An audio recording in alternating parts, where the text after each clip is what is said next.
let's talk about the basis for all of this, okay? John Elway believes he gave John Fox one of the most, if not the most talented rosters in the league, not just this year, but the last 3 years combined. And what's happened in those 3 years? Let's throw out the Tebow year 4 years ago, okay? Because John Fox did a great job that year, changing quarterbacks in the middle of the season from Orton to Tebow, and changing offenses in the middle of the season because Tebow couldn't throw the ball. And then they go on and they win the division with an 8-8 record, and they shock the world by winning a playoff game against Pittsburgh, and then, of course, getting killed by New England. So let's throw that year out for a second. That was a remarkable job done by John Fox with a less than remarkable team.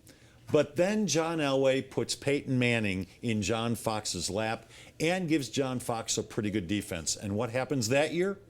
Against Baltimore, at home in the playoffs, a disastrous finish in the first round. What happens the next year? They get to the Super Bowl, but again, a disastrous finish to the season. Disappointing. And what happens this year? Yet another, 3 in a row, disastrous finish to the season. And John Elway, who felt he should have had another Super Bowl ring, another Super Bowl trophy, somewhere in the case at Dove Valley, sometime, at some point over the last 3 years, is left with nothing.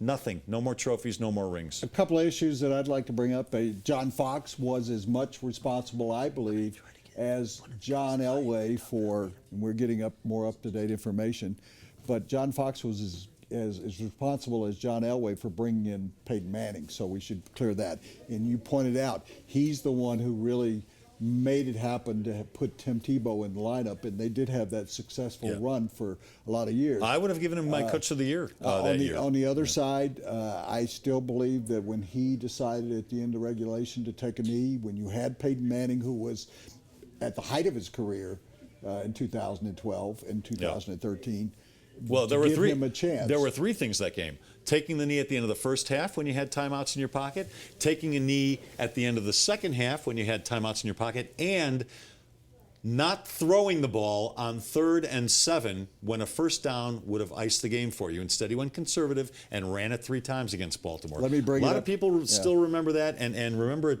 far too vividly. Let me bring it up to now, and I will say this. Players coach. The players love playing for him, and that may have been one of his major problems is he wasn't a forceful enough coach. He looks like a forceful guy when he talks to the media, but he wasn't a forceful enough coach with the players to put the hammer down when it was necessary. Agreed. And Adam Gase is not that kind of guy, and you won't get that kind of coach out of him. You'll get a finesse kind of coach. And Jack Del Rio had not assumed the same sort of fiery attitude that he had in Jacksonville when he was a head coach, when he was having them chop wood and when he was really coming down hard on the players. I think that was a reflection of John Fox. This is the way I want to be with the players. So that hurt him. And as you know, I wrote a week ago, this was a team without soul. Yes. You and I talked about it, soul and inspiration. And I was told by a Broncos executive yesterday that they got particularly John Fox, got very upset with what I wrote. And I was talking about the team as a whole. And I said, if I wanted to rip John Fox and call for his hide, I would have not mentioned him until the next to last paragraph. Yeah, but indirectly would. I mean, when you're talking about a team with no soul, most teams are a reflection of the head coach, which, I mean, but I agree with you. I agree with you 100%. This team lacked something. There was something missing there. And you call it told soul, me call it inspiration, call it a killer instinct. Inspiration. Yeah. And they didn't put their foot, I hate the term, but I have to use it in this situation. They didn't put their foot on the throat of people when they had a chance. Right. They allowed too many teams to come back into the game.